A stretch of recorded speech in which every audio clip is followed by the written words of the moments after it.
গ্রামে গঞ্জে রাস্তার ধারে কলকারখানায় কাজ করার সময় অথবা বাড়িতে তড়িৎ স্পৃষ্ট হওয়া, কারেন্টে ধরা বা কারেন্টের শক খাওয়ার ঘটনা আমরা প্রায় দেখে থাকি। কিন্তু দুর্ভাগ্যজনক হলেও এটা সত্যি যে আমরা জানি না কিভাবে একজন কারেন্টের শক খাওয়া ব্যক্তির প্রাথমিক চিকিৎসা বা প্রাথমিক সেবাটা আমরা দেব।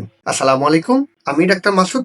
আজকের ভিডিওতে আলোচনা করব একজন তড়িৎ স্পৃষ্ট ব্যক্তিকে কিভাবে আমরা সহযোগিতা করতে পারি এবং তাকে বাঁচাতে পারি। প্রথম কথা হচ্ছে, এই তড়িৎ স্পৃষ্ট হওয়া থেকে নিজেকে রক্ষা করাটা হচ্ছে প্রথম কাজ।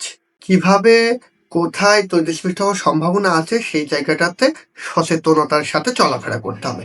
নাম্বার 2, যদি আপনি দেখেন যে আপনার সামনে কেউ তড়িৎ স্পৃষ্ট হয়েছে বা কারেন্ট শক দ্বারা আক্রান্ত হয়েছে, তাহলে প্রথম কাজ হবে তাকে ওই বিদ্যুতের উৎস থেকে আলাদা করা বা পৃথক করে নিয়ে আসা।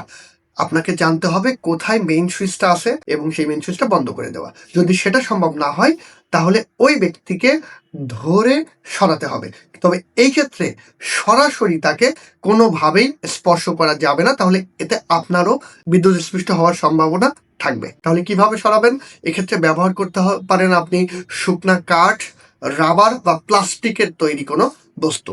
ভুলেও কোনো ধাতব বস্তু বা লোহা জাতীয় বস্তু বা তামা, পিতল এই ধরনের কোনো বস্তু দিয়ে তাকে স্পর্শ করা যাবে না, তাহলে আপনিও বিদ্যুৎ স্পৃষ্ট হয়ে যেতে পারেন। এরপরে আপনি যখন তাকে আলাদা করলেন, প্রথমেই যেটা দেখতে হবে সেটা হলো তার হৃদস্পন্দন, তার ব্লাড প্রেশার, তার পালস বা নাড়ির স্পন্দন সঠিকভাবে হচ্ছে কিনা।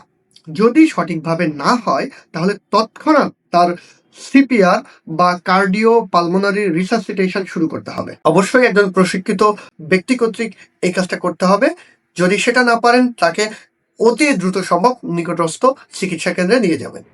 যদি দেখেন যে না, সে স্বাভাবিকভাবে আছে, তার সবকিছু ঠিকঠাক, তাহলে তাকে আশ্বস্ত করতে হবে।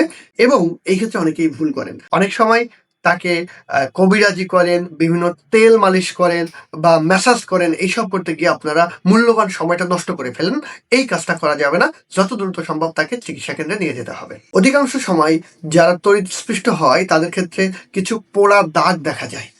এই দাগের যত্নটাও নিতে হবে। আপনারা কি করতে পারেন? হাসপাতালে নেওয়ার আগ পর্যন্ত একটা ভেজা কাপড় দিয়ে ওই জায়গাটা মুড়িয়ে রাখতে পারেন, অথবা প্রবাহমান পানির ধারা দিয়ে ওই জায়গাটা ধুয়ে ফেলতে পারেন। ভুলেও কখনো এই ধরনের বার্নে আপনারা বরফ ব্যবহার করবেন না, তাহলে এই ক্ষেত্রে ওই চামড়াটা চিরতরে নষ্ট হয়ে যাওয়ার সম্ভাবনা থাকবে। তাই বিদ্যুৎ স্পৃষ্ট হলে বা কারেন্টের শক হলে নিজের নিরাপদ অবস্থানটা নিশ্চিত করুন এবং পাশাপাশি আক্রান্ত ব্যক্তির প্রাথমিক চিকিৎসার ব্যবস্থা করুন।